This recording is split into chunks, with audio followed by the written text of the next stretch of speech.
3 months after his return to Washington, Donald Trump found himself in the Oval Office late one evening, reviewing intelligence briefings and diplomatic reports.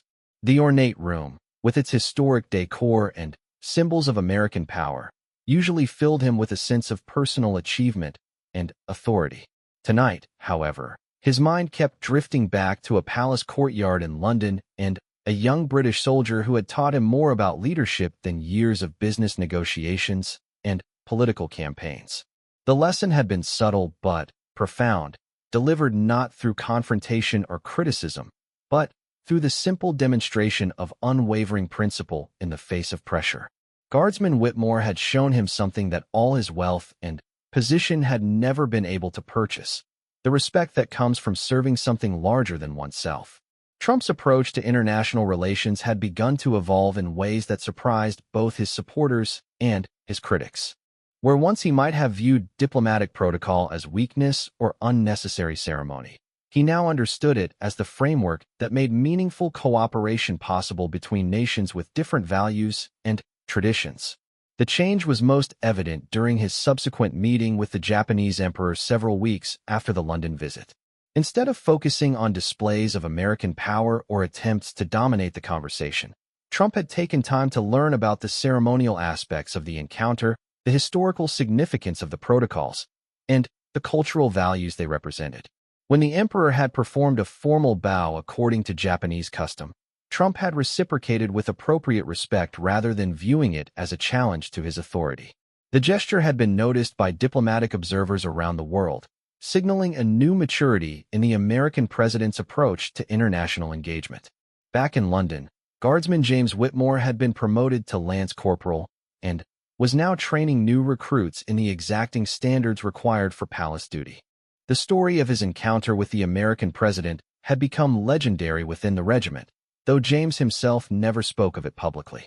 He understood that his moment of fame had come not from any personal achievement, but from his ability to embody the values and traditions that made his service meaningful. The uniform is bigger than the man wearing it, his grandfather had told him, and that day in the courtyard had proven the truth of those words. By maintaining his discipline in the face of unprecedented pressure, he had demonstrated that some principles were worth preserving regardless of the personal cost. Queen Elizabeth, now in the final years of her remarkable reign, had watched Trump's subsequent behavior with the satisfaction of a teacher whose difficult student had finally grasped an important lesson. She had seen many world leaders struggle with the transition from wielding power to exercising true authority, and she understood that the difference often lay in their willingness to respect the institutions and traditions that constrained their individual will. The Queen's private secretary, Sir Edmund Hartwell, had documented the encounter in his official records, though the full details would likely remain classified for decades. Such incidents, he knew, were often more significant than formal treaties or public declarations in shaping the relationships between nations. The ripple effects of that morning's confrontation continued to spread through diplomatic channels around the world. Other world leaders had taken note of the American president's apparent evolution, his newfound willingness to engage with traditional protocols rather than simply demanding accommodation to his preferences. At NATO meetings, Trump began demonstrating genuine interest in the historical foundations of the alliance rather than simply focusing on financial contributions and burden sharing. During visits to other monarchies and republics with strong ceremonial traditions, he showed respect for local customs while still effectively representing American interests. The change was particularly evident during a state dinner at the Élysée Palace, where Trump's interaction with French President Macron reflected a new understanding of how personal relationships between leaders could be built on mutual respect rather than dominance. The evening proceeded with the kind of diplomatic elegance that had characterized international relations before the age of social media and personal branding. Perhaps most significantly, Trump's approach to his own military began to reflect the lessons he had learned about the relationship between authority and respect. During ceremonies at Arlington National Cemetery and military academies, he demonstrated a deeper appreciation for the traditions and sacrifices that gave weight to American military service. The Secret Service agents who accompanied him noted the change in his demeanor during such events. Where once he might have seemed impatient with ceremonial requirements or eager to inject personal commentary, he now participated with the kind of respectful attention that honored both the institution and the individuals serving within it. Back at Buckingham Palace, the daily routine of the Queen's Guard continued unchanged. New recruits learned the same exacting standards of discipline and deportment that had been maintained for centuries. They were taught that their role transcended personal comfort or convenience, that they served as living symbols of values that connected past, present, and future. Lance Corporal Whitmore often found himself thinking about that extraordinary morning as he supervised training exercises. The encounter with President Trump had taught him something important about the power of principled consistency. In a world where political leaders often change positions based on expediency or pressure, the unwavering nature of military tradition provided a kind of moral anchor that societies needed to maintain their integrity. The young soldier had also gained a deeper appreciation for the complexity of leadership. Trump's initial behavior had been frustrating and inappropriate, but his willingness to learn and adapt had been genuinely impressive. Not every powerful person was capable of accepting correction or adjusting their approach based on new understanding. The transformation in Trump's diplomatic style had not gone unnoticed by his own staff. Senior advisors who had spent months trying to manage his more impulsive interactions with foreign leaders suddenly found themselves working with a president who asked substantive questions about protocol and cultural sensitivity. Something changed in London. One aide confided to a colleague. He still has strong opinions, and he's not afraid to express them, but he seems to understand now that there are different ways to demonstrate strength. The change was reflected in Trump's public statements about American alliances and international partnerships. Where once he had focused primarily on transactional relationships and immediate benefits, he began speaking about the long-term value of shared institutions and common values. During a speech at West Point, Trump surprised his audience by speaking eloquently about the importance of military tradition and institutional memory. "The uniform you wear," he told the cadets, "represents something bigger than any individual, including the person who serves as your commander-in-chief. That's not a limitation on your service. It's what makes your service meaningful." The words echoed the lesson Queen Elizabeth had taught him about the relationship between temporary authority and permanent institutions. Leaders come and go, but the values and traditions they serve must endure across generations if they are to maintain their power to inspire sacrifice and dedication. As Trump's presidency continued, the lessons learned during that confrontation with a young British Guard continued to influence his approach to leadership. He began to understand that true authority was not about commanding immediate obedience, but about earning the kind of respect that inspired people to maintain high standards even when no one was watching. The story of his encounter with Guardsman Whitmore became a favorite among diplomatic historians, who saw it as a perfect illustration of how soft power could be more effective than hard power in achieving lasting change. The Queen had accomplished more in a few minutes of gentle correction than months of formal negotiations might have achieved. Years later, when historians evaluated Trump's presidency, many would point to the London incident as a turning point in his understanding of international relations. The brash businessman who had demanded a salute from a foreign soldier had been transformed into a leader who understood that respect was earned through character and conduct, not commanded through position and power. The lesson had been delivered with British understatement and royal precision, but its impact had been profound. In learning to respect the discipline of a young guard, Donald Trump had discovered something essential about the nature of true leadership: that the greatest authority comes not from the ability to command others, but from the wisdom to serve principles larger than oneself. The Queen's Guard continued their watch, maintaining the same unwavering discipline that had characterized their service for centuries.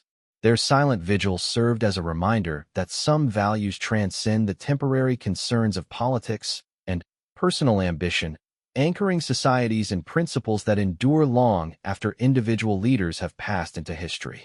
In the end, the confrontation between the most powerful man in America and a young British soldier had become something far more significant than either could have imagined: a masterclass in the difference between authority and respect, between commanding attention and earning admiration, between wielding power and exercising true leadership. The procession toward the palace entrance moved with renewed formality, but the atmosphere remained charged with the tension of what had just transpired. Trump walked alongside Queen Elizabeth, his usual confident stride slightly subdued as he processed the magnitude of the lesson he had just received. The gathered officials maintained their professional composure, but the barely contained excitement in their eyes suggested that this story would be retold in diplomatic circles for decades to come. As they crossed the threshold into Buckingham Palace, Trump found himself overwhelmed by the sheer weight of history surrounding him. The corridors were lined with portraits of monarchs stretching back centuries, their painted eyes seeming to observe this latest chapter in the long story of British-American relations. Crystal chandeliers cast intricate patterns of light across marble floors that had been walked by everyone from Winston Churchill to Nelson Mandela. The Queen moved through these magnificent surroundings with the unconscious ease of someone who had called them home for her entire adult life. Every step reinforced the message she had delivered in the courtyard. True authority came not from temporary political power, but from the deep roots of tradition, service, and earned respect. "Mr. President," she said as they walked, "I thought you might be interested to know that Guardsman Whitmore comes from a long line of military service. His grandfather served with distinction during the Second World War, his father in the Falklands. When young men like him choose to serve the crown, they're not simply taking a job. They're joining a tradition that connects them to centuries of sacrifice and honor." Trump listened carefully, beginning to understand that the Queen's seemingly casual conversation was actually a masterfully delivered education in the values that underpinned British society. Every word was chosen with precision, every example selected to illustrate broader principles about duty, tradition, and the proper relationship between authority and respect.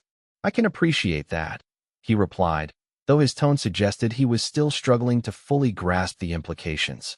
"In America, we also value military service, though perhaps we approach it differently." "Indeed," the Queen acknowledged. "Different nations have different traditions, different ways of expressing their values. What remains constant is the importance of understanding and respecting those differences, particularly when we are guests in each other's countries." The gentle correction was unmistakable.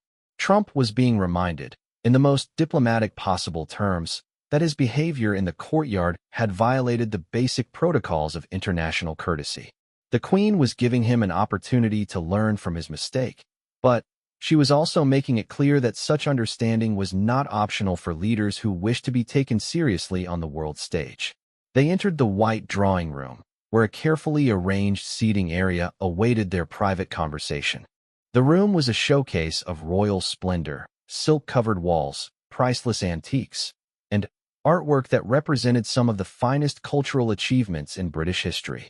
It was impossible to sit in such surroundings without feeling the weight of the institution the Queen represented. As they settled into their chairs, Trump attempted to regain some control over the conversation. "Your Majesty," he began, "I hope you understand that my interest in your guards' behavior came from genuine respect for military discipline. In my experience, strong leadership requires clear lines of authority and appropriate responses to legitimate requests."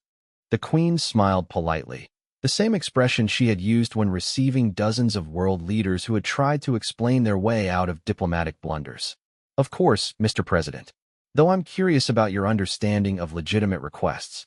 In what circumstance do you believe a British soldier should take orders from a foreign leader?" The question was delivered with such innocent curiosity that it took Trump a moment to realize he was being led into a logical trap. Any answer he gave would either contradict his earlier behavior or reveal the fundamental flaw in his understanding of sovereign authority. "Well," he said carefully, "obviously military command structures are important, but basic courtesy and respect should transcend national boundaries."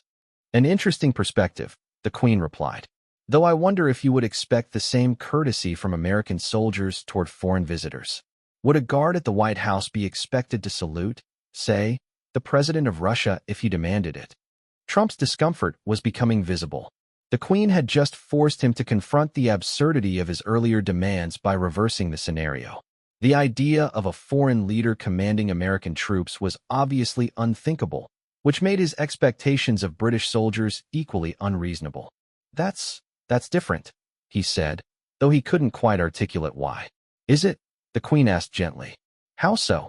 The silence stretched between them as Trump struggled to find an answer that wouldn't further undermine his position.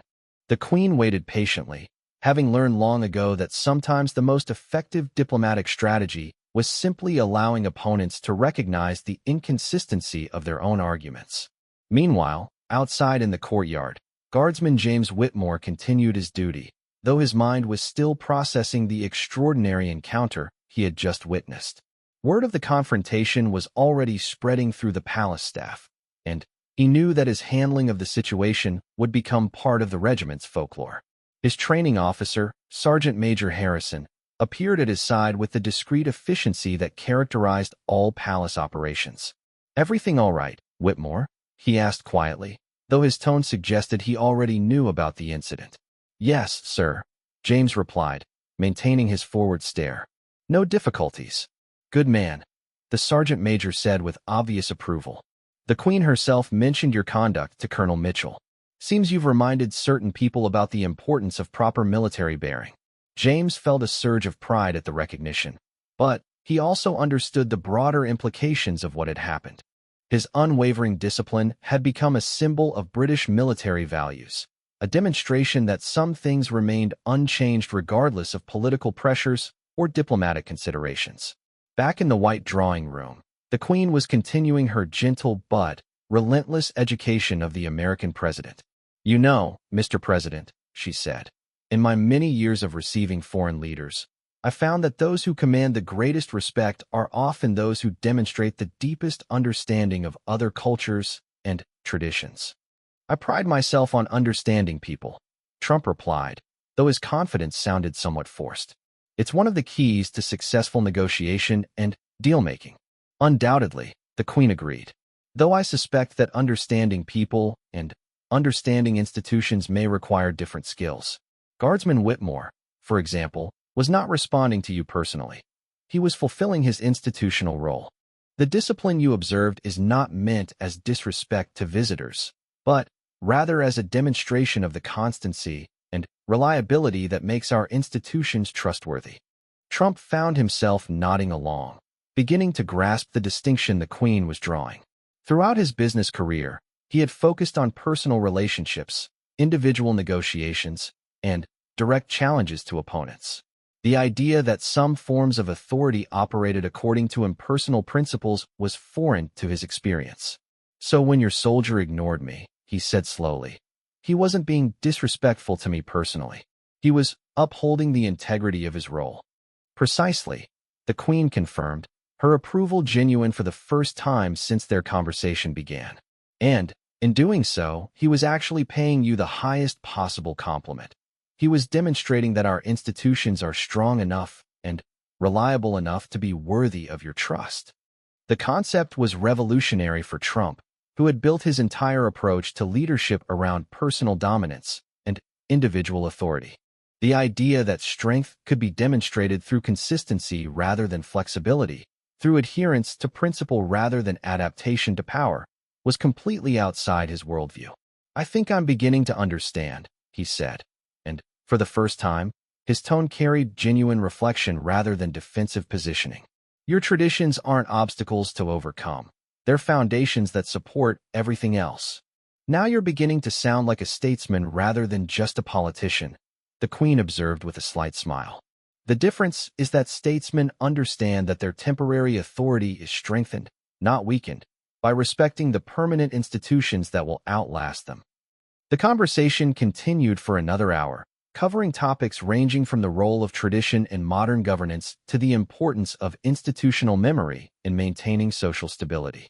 Throughout their discussion, the Queen demonstrated the kind of patient, principled leadership that had enabled her to serve effectively through decades of political upheaval and social change. When Trump finally emerged from the palace, his demeanor had changed noticeably. The angry frustration that had characterized his earlier confrontation with the Guard had been replaced by something approaching thoughtful consideration. He paused at the entrance to look back at Guardsman Whitmore, who maintained his perfect discipline despite the attention. For the first time, Trump saw the young soldier not as an obstacle to his authority, but as a symbol of the values that had enabled Britain to maintain its influence and respect long after its military and economic dominance had faded. The Guard's unwavering discipline represented something that couldn't be bought, threatened, or negotiated away, the kind of institutional integrity that formed the bedrock of truly enduring power. As the presidential motorcade prepared to depart for the next event on his itinerary, Trump found himself thinking about the lessons the Queen had taught him. Leadership, she had suggested, wasn't about commanding immediate obedience from everyone you encountered. It was about earning the kind of respect that made people want to maintain high standards even when no one was watching. The remainder of his state visit would proceed smoothly, marked by the kind of mutual courtesy that characterized successful diplomatic relations. But the real success of the trip wasn't measured in photo opportunities or joint statements. It was in the education of a powerful man who had learned the difference between authority and respect, between commanding attention and earning admiration. The Queen's lesson had been delivered with the gentle precision of a master teacher, and its effects would resonate far beyond the palace walls. The tension in the palace courtyard had reached a breaking point. For 30 seconds that felt like 30 minutes, Donald Trump and the Queen's Guard remained locked in their peculiar battle of wills. The president stood with his chest puffed out, clearly expecting some form of military acknowledgement, while the Guard maintained his position with the kind of unwavering discipline that had made his regiment famous worldwide. Palace officials huddled together in whispered conference, trying to determine the best way to defuse a situation that threatened to turn a routine state visit into an international incident. The Queen's private secretary, a distinguished gentleman named Sir Edmund Hartwell, stepped forward with the practiced grace of someone who had spent decades managing delicate diplomatic situations. "Mr. President," Sir Edmund said with impeccable politeness, "perhaps I might explain the unique position of Her Majesty's Guard. These soldiers serve under a very specific code of conduct that requires absolute adherence to their duties, regardless of external circumstances." At 96, she moved with deliberate care but unmistakable dignity, her small frame somehow commanding the attention of everyone in the vast courtyard. She wore a powder blue coat with matching hat, pearl necklaces that had been photographed thousands of times, and an expression of polite curiosity that revealed nothing of her thoughts. Behind her walked two of her private secretaries and her personal protection officer, all maintaining the discreet distance that allowed her to appear both accessible and untouchable. The Queen had perfected this balance long before Donald Trump had entered politics, long before he had built his first building, long before he had even been born. Trump felt an unexpected flutter of nervousness as she approached. Throughout his life, he had prided himself on being intimidated by no one. Not business rivals, not political opponents, not foreign dictators who ruled with iron fists. But there was something about Queen Elizabeth that operated on a different level entirely. She represented not just political power, but the weight of history itself. "Mr. President," she said as she drew near, her voice carrying the crisp aristocratic accent that had become familiar to people around the world. "I understand there's been some confusion about our protocols." The understatement was delivered with such perfect diplomatic precision that it might have been funny under different circumstances. Here was a woman who had dealt with every major world leader of the past 7 decades, who had navigated the collapse of the British Empire and the rise of modern democracy, who had maintained her dignity through family scandals and national crises, reducing a potential international incident to a simple matter of confused etiquette. Trump felt the eyes of everyone in the courtyard upon him. This was his moment to demonstrate the diplomatic skills that had carried him to the presidency, to show that he could interact with foreign leaders on their own terms while still maintaining American dignity and authority.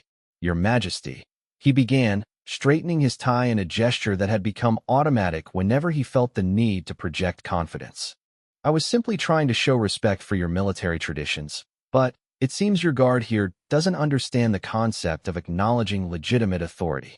The Queen's expression didn't change, but something subtle shifted in her demeanor. Those who knew her well might have recognized the barely perceptible tightening around her eyes that suggested her patience was being tested. She had spent decades perfecting the art of diplomatic communication, learning to convey disapproval without ever raising her voice or abandoning her impeccable manners. "I see," she said, turning her attention to James Whitmore, the young guard who had maintained his rigid position throughout the entire confrontation. "And you are?" For the first time since Trump had approached him, James faced a genuine dilemma. The Queen had spoken to him directly, which meant he was required to respond. But doing so would break the very discipline that had made him the target of the president's frustration in the first place. The solution came from centuries of military protocol. James turned his head precisely 15 degrees toward the Queen, maintaining his body position but allowing himself to make eye contact. "Guardsman Whitmore, Your Majesty. 2nd Battalion, Coldstream Guards." His voice was clear and steady, with the kind of working-class accent that spoke of Northern England roots and comprehensive military training. There was pride in his tone, but also the deep respect that came from understanding exactly who he was addressing. "And how long have you been serving in this capacity, Guardsman Whitmore?" 3 years with the regiment, Your Majesty. 6 months on palace duty." Trump watched this interaction with growing frustration. The guard who had ignored him completely was now engaging in what appeared to be a casual conversation with the Queen. The contrast was striking and, from his perspective, deliberately insulting. "Your Majesty," he interjected, "I don't understand why your soldier can speak to you but refuses to acknowledge the President of the United States. It seems like a pretty clear case of diplomatic discourtesy." The Queen turned her full attention to Trump, and, for a moment, he felt the full weight of her accumulated experience bearing down on him. She had been dealing with men who confused power with authority since before he was born, and her expression suggested that she found his complaints both tiresome and slightly amusing. "Mr. President," she said with exquisite politeness, "Guardsman Whitmore responded to me because I am his Queen and Commander-in-Chief. He serves at my pleasure and under my authority. You, I'm afraid, are a foreign visitor, however distinguished." The words were delivered with such perfect diplomatic courtesy that it took Trump a moment to process their actual meaning. The Queen had just explained, in the most polite possible terms, that his authority meant nothing within the borders of her kingdom. More than that, she had done it in front of a crowd of witnesses who would undoubtedly share the story with colleagues around the world. Trump's face reddened visibly. Throughout his political career, he had developed a reputation for his ability to dominate conversations, to control the narrative through sheer force of personality. But the Queen's combination of unassailable authority and impeccable manners created a situation he had never encountered before. "With all due respect, Your Majesty," he said, his voice tight with controlled anger, "I represent the most powerful nation on Earth. My military could protect or destroy this entire island if necessary. I think that earns me at least the basic courtesy of acknowledgement." The silence that followed was deafening. British officials looked horrified. American aides appeared ready to sink into the ancient cobblestones. And even the Secret Service agents seemed uncomfortable with their protectee's choice of words. Trump had just threatened the Queen of England in her own home, in front of her own guards, surrounded by her own people. But Queen Elizabeth had faced down much more serious threats than an insecure American politician having a public tantrum. During World War II, she had remained in London throughout the Blitz, refusing to evacuate to safety while her people suffered under German bombing.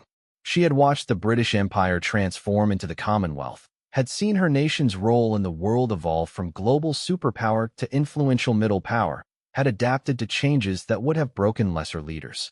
A blustering billionaire with delusions of grandeur was hardly the most challenging problem she had ever faced. "Mr. President," she said, her voice carrying a new edge that cut through the morning air like a blade, "you are quite correct that America possesses formidable military capabilities.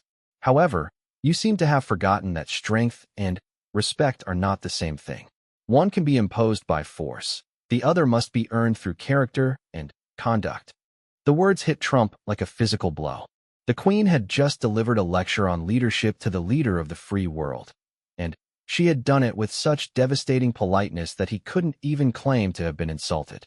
It was a masterclass in the kind of soft power that his approach to international relations consistently failed to understand. James Whitmore, still standing at attention, but now allowed to observe the interaction between his sovereign and the American president, felt a surge of pride in his service. This was why the traditions mattered, why the discipline was worth maintaining.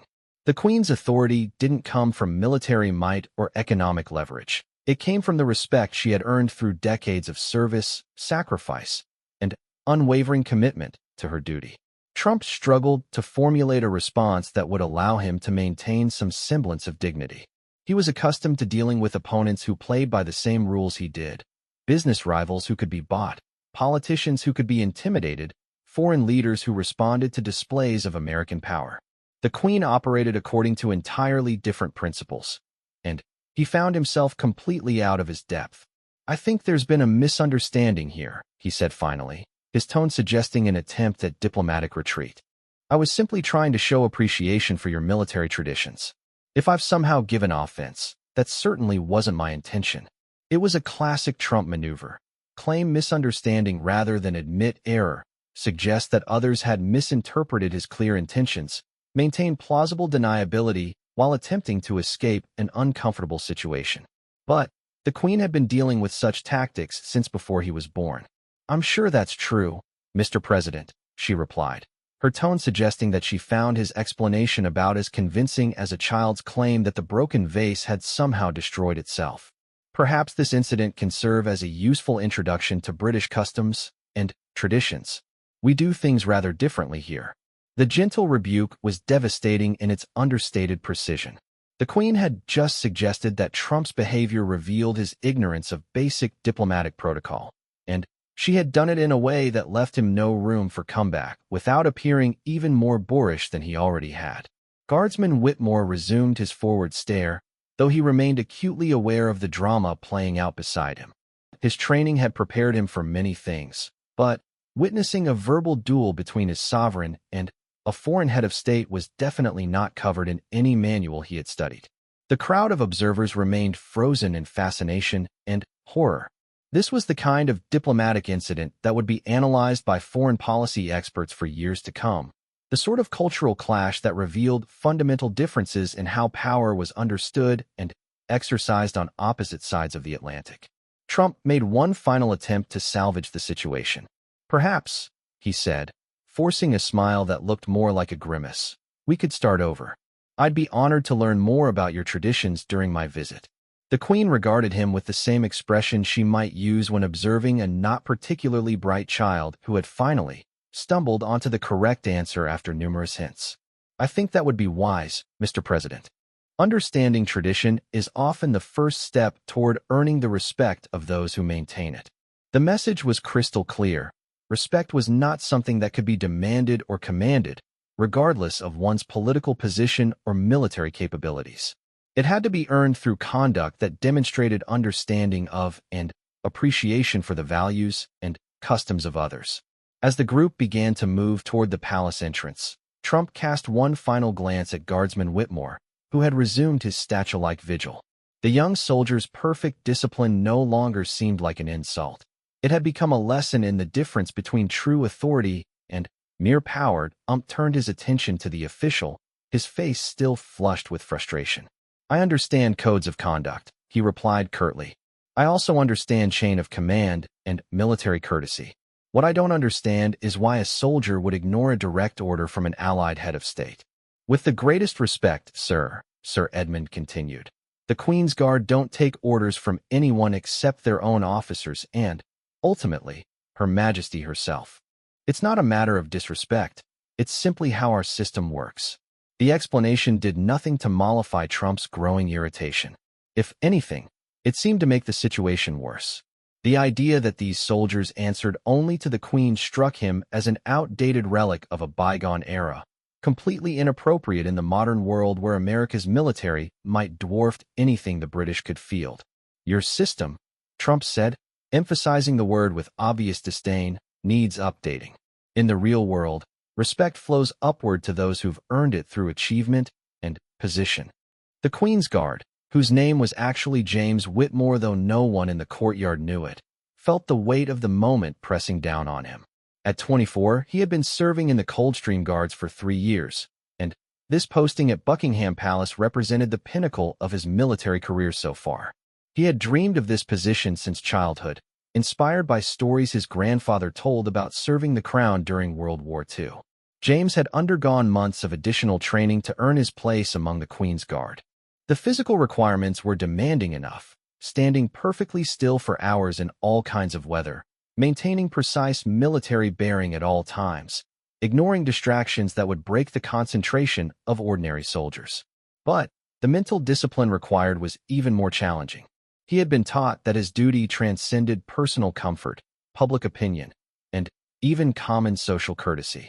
When he put on the red tunic and bearskin hat, he became something more than just a soldier. He became a living symbol of British tradition and military excellence.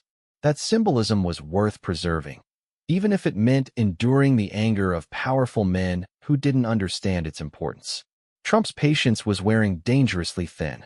Throughout his life, he had grown accustomed to getting what he wanted through persistence, pressure, and the simple application of his considerable personal authority. The idea that this young soldier could simply ignore him was beyond frustrating. It was incomprehensible. "Soldier," he said again, this time moving even closer to the guard. "I'm going to ask you one more time. Show proper respect to your superiors." James could smell the president's cologne, could see the detailed stitching on his expensive suit, could feel the heat radiating from Trump's obvious anger. But his training held firm. He had sworn an oath, and that oath meant something. It connected him to centuries of soldiers who had stood this same watch, who had maintained this same discipline, who had understood that some things were more important than the momentary displeasure of powerful men. The American delegation was beginning to fracture along lines of loyalty and protocol. Some of Trump's aides clearly wanted to intervene more forcefully, to guide their boss away from a confrontation that could only end badly.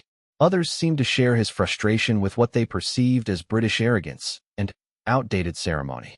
The British officials, meanwhile, were caught between their duty to accommodate an important guest and their obligation to protect one of their nation's most cherished traditions. The Queen's Guard represented something sacred in British culture, a direct link to their military heritage, a symbol of constancy in an ever-changing world. "Perhaps," suggested one of Trump's senior advisors, "we could arrange for the president to meet with some off-duty guards later in the visit. I'm sure they would be happy to discuss their service and traditions in a more informal setting." It was a reasonable compromise, the kind of diplomatic solution that might have worked with a different person in a different mood. But Trump had passed the point where reasonable compromises held any appeal.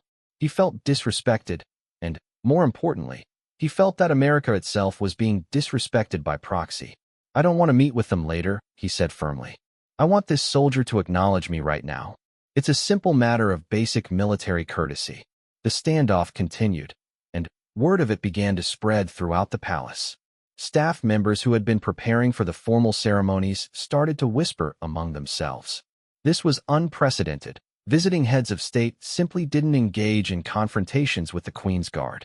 The whole point of their famous discipline was that they remained above the petty concerns of politics and personal ego. In the White Drawing Room, Queen Elizabeth II was reviewing her notes for the upcoming meeting when one of her aides approached with obvious concern. "Your Majesty," he said quietly, "there seems to be a slight delay with the American delegation's arrival. The president has become interested in one of the guards." The Queen, who had been managing diplomatic challenges for longer than most people had been alive, immediately understood the implications. She had dealt with difficult visitors before, men and women who mistook her ceremonial role for actual political weakness, who assumed that age and tradition made her an easy target for their ambitions. "How interested?" she asked, her tone betraying nothing of her thoughts. "He appears to be demanding some form of acknowledgement from the guard, Your Majesty. Sir Edmund is attempting to explain our protocols, but the president seems determined." The Queen set down her notes and looked thoughtfully toward the window that faced the courtyard. She had been on the throne for over 7 decades, had dealt with more than a dozen American presidents, and had learned to read the currents of power and personality that drove international relations. Some leaders understood the delicate balance between strength and respect. Others viewed every interaction as a test of dominance. Back in the courtyard, Trump's frustration was beginning to morph into something approaching genuine anger. The crowd of observers had grown larger as palace staff and security personnel gathered to witness the unusual confrontation. Camera phones were discreetly appearing, though professional diplomatic photographers maintained their distance. "This is ridiculous," Trump declared, loud enough for everyone to hear. "I'm trying to show respect for your military, and this is how I'm treated in return." Sir Edmund made one more attempt at diplomatic intervention. "Mr. President, I assure you that the guards' behavior reflects no disrespect toward you personally or toward the United States. These men are specifically trained to maintain their posts regardless of any distractions or interactions. It's actually a mark of their professionalism." Professionalism? Trump's voice rose slightly. "Professional soldiers follow orders and show respect to legitimate authority. What I'm seeing here is insubordination dressed up as tradition."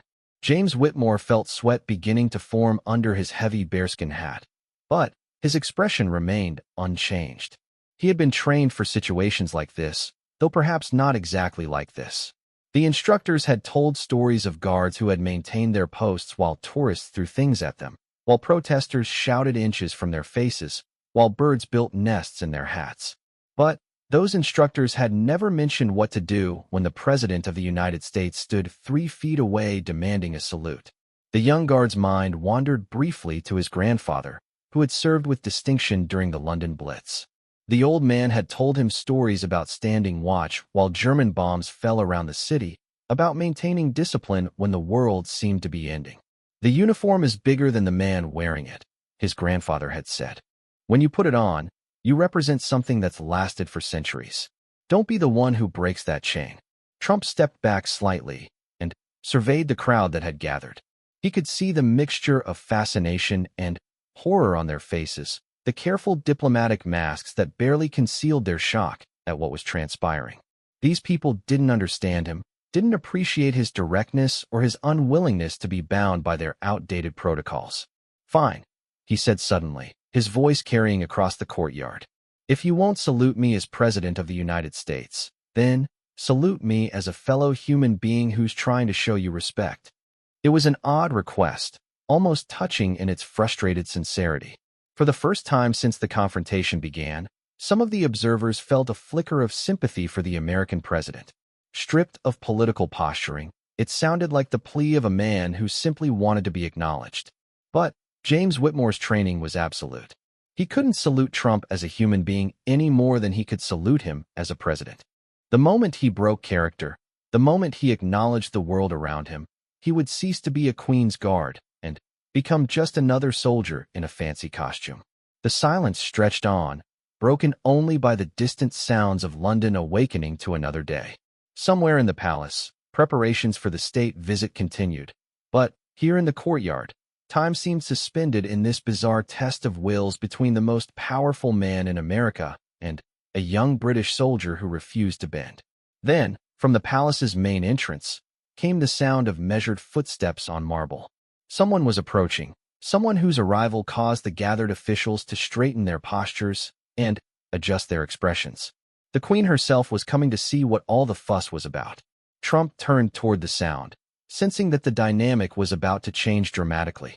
He had come to London expecting to be treated with the respect due to his position, and instead he had found himself locked in a battle with a guard who acted as if he didn't exist. Now he was about to meet the one person in Britain whose authority was unquestioned, whose traditions were older than his country, and whose quiet power had outlasted 12 of his predecessors. The real test was about to begin. The morning fog hung thick over London as the presidential motorcade wound its way through the narrow streets toward Buckingham Palace. Inside the armored limousine, Donald Trump adjusted his red tie for the 3rd time in 10 minutes, his eyes scanning the crowds that had gathered despite the early hour. The weight of the upcoming state visit pressed on his mind, though he would never admit it to anyone, not even to himself. "Mr. President, we'll be arriving at the palace gates in approximately 5 minutes, his chief of staff announced from the seat across from him.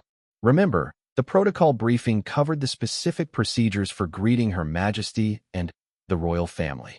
Trump waved dismissively, his attention already focused on the imposing gates of Buckingham Palace that loomed ahead.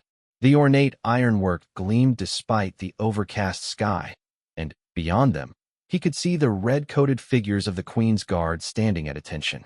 These were the famous guards he had seen in countless photographs and movies, the ones who stood perfectly still no matter what happened around them. As the motorcade pulled through the gates and into the palace courtyard, Trump felt a familiar surge of confidence. He was, after all, the President of the United States, leader of the free world, commander-in-chief of the most powerful military force on the planet. These British guards, impressive as they might look in their tall black hats and red uniforms, served a monarch whose empire had long since faded into history. The vehicle came to a smooth stop, and immediately, Secret Service agents positioned themselves around the limousine. Through the bulletproof windows, Trump could see palace officials in formal attire waiting to receive him. But his eyes were drawn to something else entirely, the rigid figure of a Queen's Guard standing at his post not 20 feet away. The guard was young, perhaps in his mid-20s, with the kind of sharp military bearing that came from years of discipline and training. His red tunic was immaculate, every button polished to a mirror's shine, and his bearskin hat sat perfectly straight on his head. Most striking of all was his absolute stillness. He stared straight ahead, his expression completely neutral, as if the arrival of the American president was no more significant than the changing of the weather. Trump stepped out of the limousine, straightening his jacket and taking in the grandeur of his surroundings. The palace courtyard was everything he had expected, and more. Centuries of British history seemed to emanate from every stone, every carefully maintained garden bed, every piece of ornate architecture. This was power, the kind of generational, institutional power that money alone could never buy. But, as he walked toward the reception committee, his attention kept returning to the guard. There was something about the young man's complete indifference that bothered him. Trump was accustomed to acknowledgement, to the subtle signs of recognition that came with his position. Even his harshest critics couldn't deny his status, his importance in the global order. Yet this guard acted as if he simply didn't exist. The formal greetings began immediately.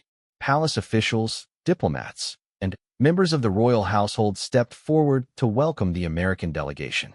Trump smiled, shook hands, and exchanged pleasantries, but part of his mind remained focused on the motionless figure in red. "Your Excellency," one of the palace officials was saying, "Her Majesty is looking forward to meeting with you shortly. If you would please follow us, we'll escort you to the white drawing room where the initial reception will take place." Trump nodded, but instead of immediately following the group toward the palace entrance, he took a slight detour. His path led him directly past the Queen's Guard, and as he approached, he slowed his pace. The young man's discipline was remarkable. Even with the President of the United States walking directly beside him, he didn't so much as twitch. "Impressive," Trump muttered to himself, loud enough that the guard could certainly hear. Still no reaction. The president's entourage had noticed his deviation from the planned route, and several aides moved closer, ready to gently guide him back on track. But Trump held up a hand, signaling that he wasn't ready to move on just yet. He studied the guard more closely. The young man's face was pale but healthy-looking, with the kind of determined jaw that spoke of working-class stock and military pride. His eyes were fixed on some distant point, completely ignoring the most powerful man in the world who stood less than 3 feet away. Trump found himself both impressed and irritated by this display. On one hand, he recognized and respected military discipline. His own relationship with the armed forces was complicated, but he understood the value of order and hierarchy. On the other hand, there was something almost insulting about being so thoroughly ignored. "Soldier," Trump said suddenly, his voice carrying the tone of authority he had perfected over decades in business and politics. "I want you to know that I have tremendous respect for the work you do here." The guard's expression didn't change. His breathing remained steady and controlled, his posture perfect. It was as if Trump hadn't spoken at all. The president's aides exchanged glances. They knew that look in their boss's eyes, the subtle tightening around the corners that suggested his patience was beginning to wear thin. The protocol briefing had been very clear about interactions with the Queen's Guard. They were not to be approached, spoken to, or interfered with in any way during their duties. "Sir," one of the aides ventured quietly, "perhaps we should continue with the scheduled program. Her Majesty is waiting." But Trump wasn't ready to be dismissed, not by a guard, and certainly not by his own staff. He had built his entire career on commanding attention, on being the most important person in any room he entered. The idea that this young soldier could simply ignore him was becoming more than just mildly annoying. "I said I respect what you do," Trump repeated, his voice slightly louder this time. "The least you could do is acknowledge that." Still nothing. The guard might as well have been carved from stone. By now, the palace officials had noticed the delay and were beginning to approach diplomatically. This was exactly the kind of situation they had been trained to handle. Important visitors who didn't quite understand the unique traditions and protocols of the British monarchy. "Mr. President," one of them said with practiced smoothness, "the Queen's Guard are required to maintain absolute focus during their duties. It's a tradition that goes back centuries, and they take tremendous pride in their ability to remain completely still and silent throughout their watch." Trump looked at the official, then back at the guard. "I understand tradition," he said, "but I also understand respect. When the President of the United States addresses a soldier, that soldier should respond appropriately." The silence that followed was uncomfortable. The British officials maintained their polite smiles, but Trump could see the tension behind their eyes. His own staff looked like they wanted to sink into the ancient cobblestones beneath their feet. The guard, for his part, continued to stare straight ahead, as if the entire conversation was happening in another dimension. His breathing was so controlled it was barely visible, and his hands remained perfectly positioned at his sides. Whatever was going through his mind, it didn't show on his face. Trump felt his frustration building. This wasn't how things were supposed to go. He was here as an honored guest, representing the most powerful nation on earth. The least these people could do was show him the basic courtesy of acknowledgement. "Look," he said, his voice taking on an edge that his staff recognized all too well. "I'm not asking for much here. Just a simple acknowledgement. A nod. Something to show that you recognize who's talking to you." The guard's stillness was becoming almost supernatural. Trump had seen military discipline before, but this was something else entirely. It was as if the young man had achieved some kind of zen-like state of complete detachment from the world around him. One of Trump's senior aides finally stepped forward, deciding that diplomatic intervention was necessary. "Mr. President," he said quietly, "the briefing materials explain that the Queen's Guard are famous specifically for their ability to remain motionless and silent during their duties. It's actually considered a great honor to serve in this capacity." "I don't care what the briefing materials said," Trump replied, his voice rising slightly. "I'm talking to him as one military man to another. Common courtesy should apply." The British officials were beginning to look genuinely concerned now. State visits were carefully choreographed affairs, and unplanned interactions like this one could easily spiral out of control. They had protocols for almost every situation, but those protocols generally assumed that visiting dignitaries would follow the established program. The Queen's Guard continued his vigil, unmoved by the growing tension around him. In his peripheral vision, he could see the crowd of officials and security personnel that had gathered, but his training was absolute. He had sworn an oath to maintain his post with unwavering dedication, and that oath didn't include exceptions for visiting presidents, no matter how important they believed themselves to be. Trump stepped closer to the guard, close enough that he could see the individual threads in the man's red tunic, close enough to notice the slight dampness of perspiration on his forehead despite the cool morning air. "Soldier," he said, his voice now carrying unmistakable authority, "I'm giving you a direct order. Acknowledge your commander-in-chief." The words hung in the air like smoke from a cannon blast. Several of the British officials actually stepped backward, as if they could physically distance themselves from the diplomatic crisis that was unfolding before their eyes. The guard's training warred with the surreal nature of the moment. He was a British soldier, sworn to serve Queen and country, not the political leaders of foreign nations.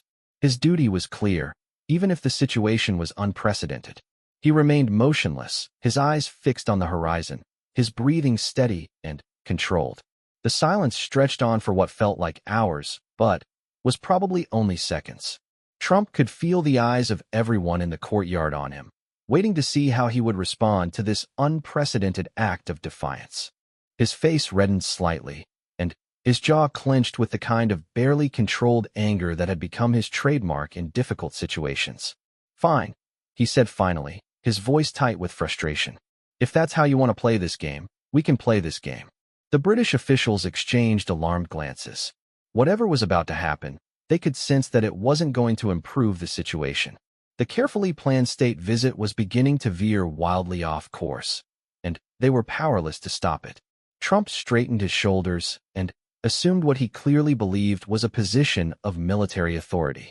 His business background hadn't included formal military training, but he had watched enough ceremonies and parades to know how these things were supposed to work. "Soldier," he said, his voice now carrying the full weight of presidential authority. "I am Donald J. Trump, President of the United States of America, Commander-in-Chief of the United States Armed Forces. By the authority vested in me by the Constitution and the people of the United States, I order you to render proper military honors." The courtyard fell completely silent. Even the distant sounds of London traffic seemed to fade away as everyone present processed what had just happened. The President of the United States had just attempted to give a direct military command to a member of the British Army's most elite ceremonial unit. The Queen's Guard's training had prepared him for many things: inclement weather, unruly tourists, even physical attacks. But it hadn't specifically covered what to do when a foreign head of state attempted to command him as if he were an American soldier. His response, or lack thereof, would become the stuff of legend. He continued to stare straight ahead, his expression unchanged, his posture perfect. If anything, he seemed to become even more still, as if drawing on reserves of discipline that most people didn't even know existed. The standoff had begun, and neither side seemed prepared to back down.